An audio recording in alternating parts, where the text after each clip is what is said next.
Sikiliza wewe, pokea nondo kutoka kwa Mola wako mlezi.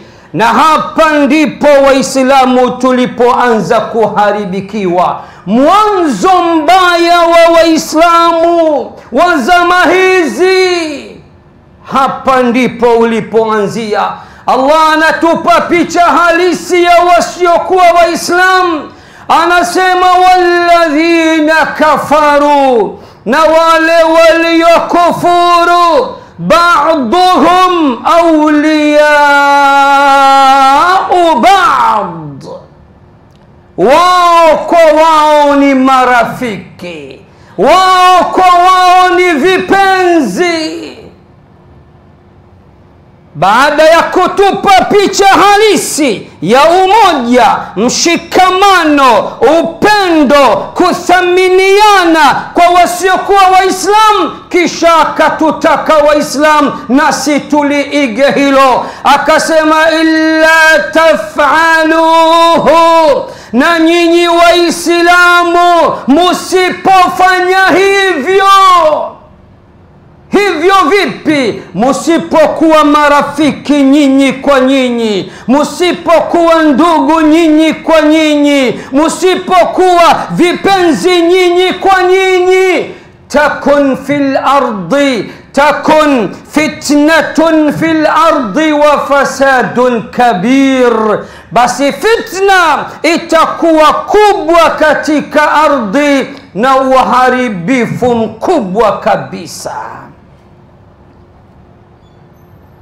Wanawachuoni wa lugha wanasema illa taf'aluhu ayif'aluhu ayuha almu'minun, musipofanya hivyo. Wakasema maana yake nanyi Waislamu fanyeni hivyo.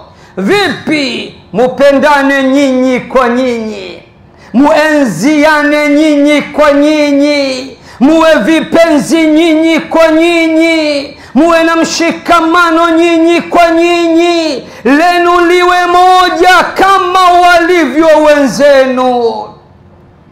Na musipofanya hivyo, basi fitna itakuwa kubwa katika ardhi na ufisadi utakuwa mkubwa kabisa.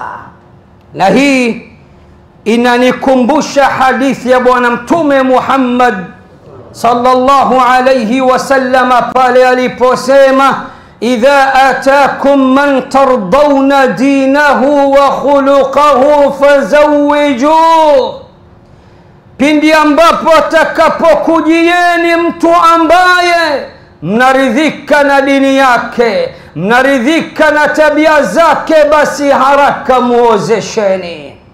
Illa taf'aluhu, musipofanya hivyo. Vipi? Musipowaozesha waposaji wenye dini na tabia njema, takun fitnatun fil ardi wa fasadun kabir, basi fitna itakuwa kubwa katika ardhi na ufisadi utakuwa mkubwa.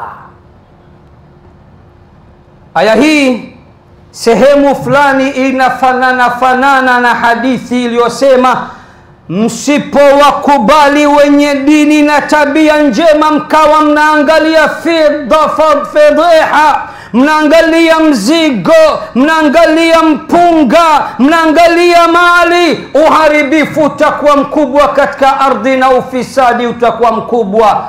Tazameni wasichana wa Kiislamu walivyodata na kujizima data. Kwa nini? Kwa sababu wakienda watu wale wenyewe wenye kustahiki kupewa majiko hawapewi, wanasubiriwa wenye fedha. Naam, Allah anasema wale waliokufuru, baadhi yao kwa baadhi ni vipenzi, baadhi yao kwa baadhi ni marafiki, baadhi yao kwa baadhi lao ni moja. Nanyi Waislamu musipofanya hivyo, nanyi Waislamu musipofanya hivyo, yani fanyeni hivyo, na musipofanya hivyo, basi tegemeeni fitna itakuwa kubwa katika ardhi na ufisadi utakuwa mkubwa. Al-Imam Abu Ja'far at-Tabari katika tafsiri yake inayoitwa Jami'ul Bayan an ta'wili ayil Qur'an, wakati anafafanua aya hii katika sura ya 8 Al-Anfal aya nambari 73, anasema ay ba'duhum a'wanu ba'din wa ansaruhu, yani wenzetu wao kwa wao ni wenye kusaidiana, wenye kusapotiana, wenye kunusuriana. Kisha akasema wa ahaqqu bihi minal mu'minina billahi wa rasulih, hilo la kuwa vipenzi, hilo la kuwa wenye kusaidiana, hilo la kuwa wenye kunusuriana, hilo wana haki zaidi kulifanya wale waliomwamini Allah na mtume wake, nao ni Waislamu. Allahu akbar. Sikiliza tafsiri nyingine ya maulama wa Kiislamu wakati wanafafanua aya hii, kipengele kinachosema illa taf'aluhu, nyinyi Waislamu musipofanya hivyo. Vipi kama walivyo wenzenu? Wako vipi? Lao ni moja, wameshikamana, vipenzi wao kwa wao, wenye kusaidiana wao kwa wao, wenye kusapotiana wao kwa wao, wenye kunusuriana wao kwa wao. Nyinyi Waislamu sipofanya hivyo, takun fitnatun fil ardi wa fasadun kabir. Moja wanawachuoni akasema illa tanasaru, Waislamu musiponusuriana, ayuhal mu'minuna fi ddini, Waislamu musiponusuriana katika dini, tegemeeni mtihani mkubwa na fitna kubwa katika ardhi na uharibifu mkubwa kabisa. Nakupa tafsiri zingine mbili chache kisha niendelee. Wanawachuoni wengine wakasema illa taf'aluhu, musipofanya hivyo maana yake nini? Illa ta'awanu, musiposaidiana, watanasaru fi dini, na musiponusuriana katika dini, basi fitna itakuwa kubwa katika ardhi na ufisadi utakuwa mkubwa. Wengine wakasema illa taf'aluhu, musipofanya hivyo maana yake illa taf'alu ma amartukum bihi min at-ta'awuni wan-nusra. Waislam, musipofanya haya niliyowaamrisha mimi Mola wenu mlezi, yepi? Ya kusaidiana, ya kunusuriana, ya kusapotiana, basi tegemeeni fitna kubwa katika ardhi na ufisadi ulio mkubwa kabisa. Takriban mwezi mzima nimepotea katika nchi, nilikuwa nje ya nchi, lakini nilikuwa nikifuatilia social media katika nchi. Nimeona wenzetu jinsi walivyoamka na wakawa wakali kama mbogo pale alipoguswa mmoja wao, kiongozi mwenzao inayosemekana aliyejeruhiwa akiwa katika makazi yake. Wote nchi nzima wamekuja juu,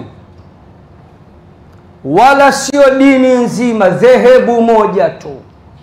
Waraka nzito, matamko mazito kwa serikali, tena zikiwa na amri ndani yake kwamba tunaagiza vyombo vyenye husika wachukue hatua haraka sana. Ndio picha aliyotupa Allah ndani ya sura ya 8 Al-Anfal aya nambari 73.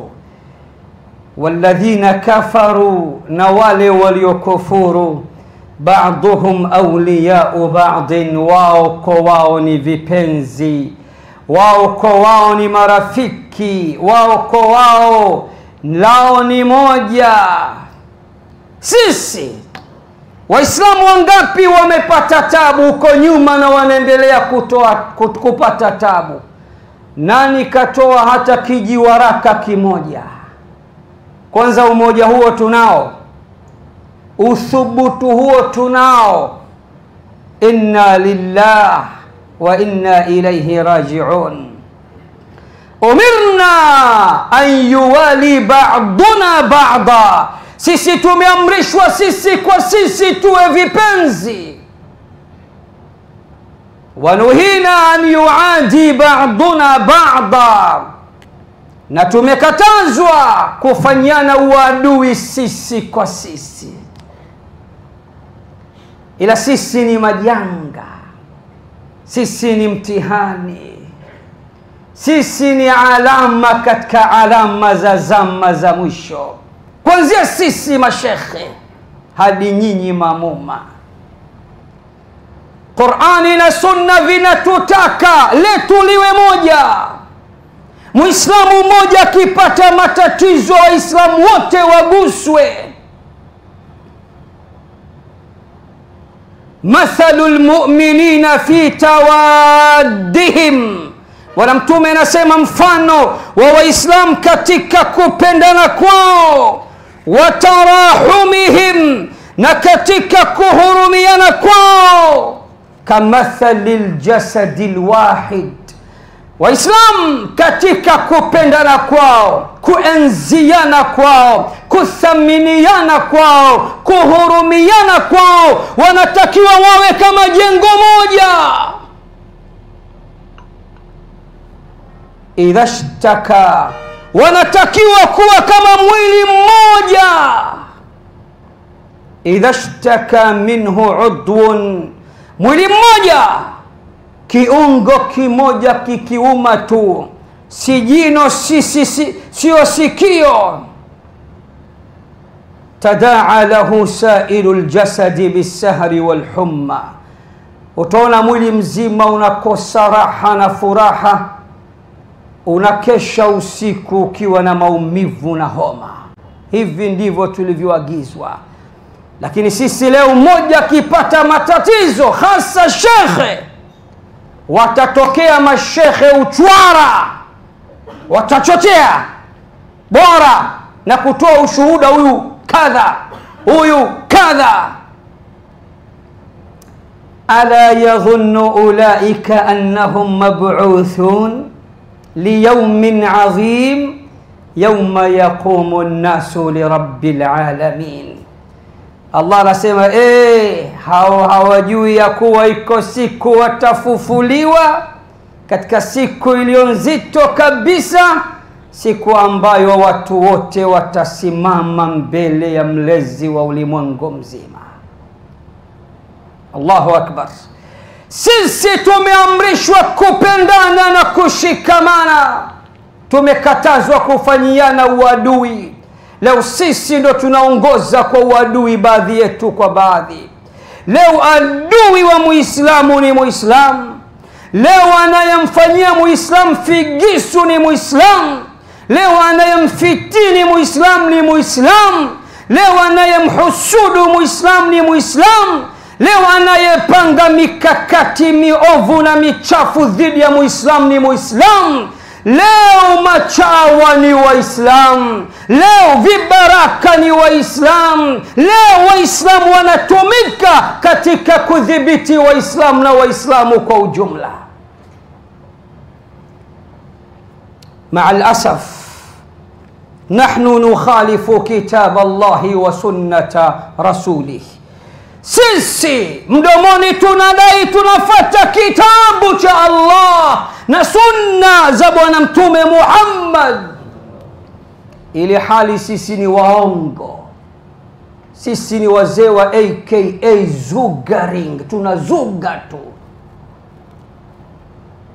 Qur'ani na sunna, mbona tunakwenda kinyume nayo? aya chungu mzima tunazikhalif, hadithi chungu nzima tunazikhalif. Moja wapo aya niliyowasomea nambari 73 sura ya 8 Al-Anfal, waliokufuru wao kwa wao ni vipenzi, nanyi musipofanya hivyo, yani musipokuwa vipenzi nyinyi kwa nyinyi. Yani Allah anatutaka tuwe vipenzi sisi kwa sisi. Sisi hilo hatutaki kulisikia.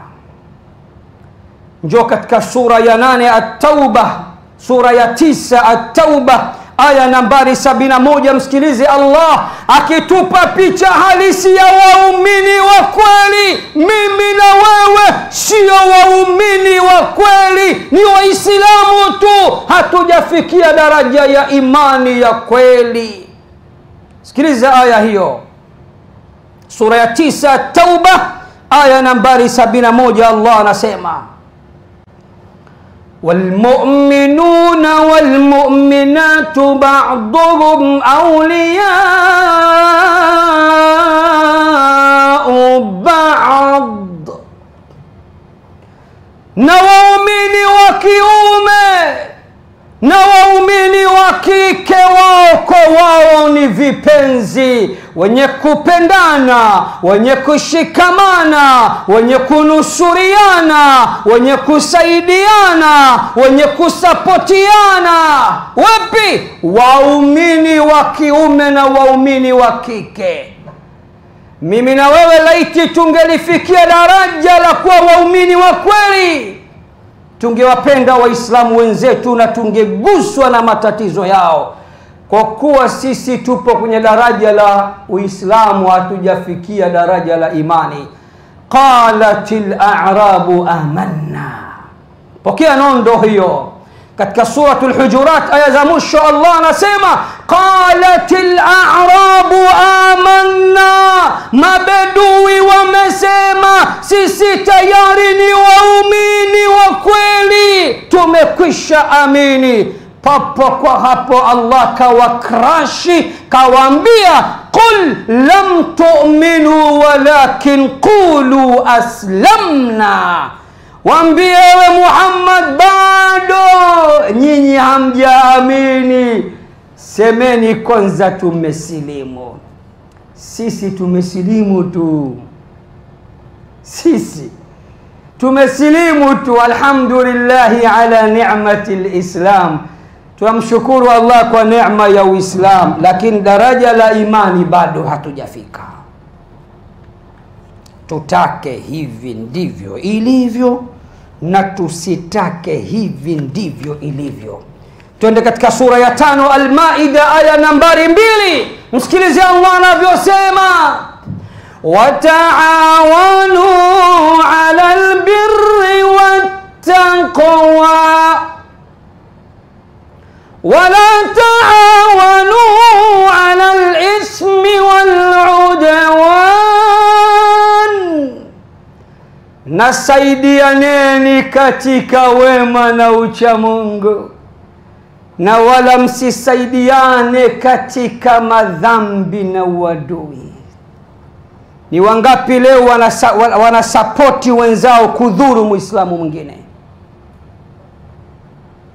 Laiti tungelikuwa tumefikia daraja la imani, mtu anapokuita kikao nyeti kabisa cha kumfanyizia muislamu mwenzako, vipi tumtokomeze, vipi tumuonyeshe, vipi tumdhalilishe, wale waliokuwepo pale wanapinga, hatukubaliani na wewe. Mahma kan, vovote iwavyo, ni muislamu mwenzetu, ametamka shahada an la ilaha illa Allah wa anna Muhammadan Rasulullah. Sisi hatukubali hilo. Sisi tuna kauli mbiu chafu kabisa, kauli mbiu inayokwenda kinyume na Qur'an na Sunna za Bwana Mtume Muhammad sallallahu alayhi wasallam. Kauli mbiu sio mwenzetu, mwenzetu sio mwenzetu. Kigezo cha leo sisi nani mwenzetu nani sio mwenzetu ni madhehebu. Babu, madhehebu tumeyafanya ndio dini yenyewe. taasisi zetu tumezifanya ndo dini yenyewe. Taasisi ni vyombo tu vinavyoweza kushughulikia mambo fulani fulani katika dini. Dini ni Uislamu. Inna ad-dina 'inda Allahi al-Islam. Sisi leo mwenzetu nani mwenye itikadi kama ya kwako? Mwenzako nani anayeamini kwamba dunia nzima mwezi ni mmoja? Anayesema hapana, mimi nakamata kauli ya Imam Shafi'i, kila nchi au kila mji wana muandamo wao, sio mwenzangu. Sio mwenzako vipi? Au anayeamini muandamo mwezi ni mmoja dunia nzima, kashika kauli ya Abu Hanifa na Malik na Ahmad, sio mwenzetu. Mwezi wake mwezi wa wapi? Kuna mwezi wa mtu. Wewe umeumba mwezi? Umeumba mwezi wewe? Yani sisi ni majanga, badala kushughulika na mambo makubwa tunashughulika na mambo madogo. Subirini baada ya wiki mbili mtaona. Badala ya mashekhe kutoa klipu mbalimbali za kidawa kuhimiza Waislamu watumie vizuri miezi mitukufu, watumie vizuri masiku 10 bora ya Dhulhijja, siku ya kwanza mpaka ya 10. Bwana Mtume anasema afdalu ayami dunya hiya ayyamul ashr, masiku bora ya dunia nzima ni masiku 10 ya Dhulhijja. Hayo Waislamu hawapewi fadhila zake wala thawabu zake wala khairi zake. Ngoma, ligi ya Simba na Yanga, Arafa 1 au 11. Mpaka lini? Mpaka lini?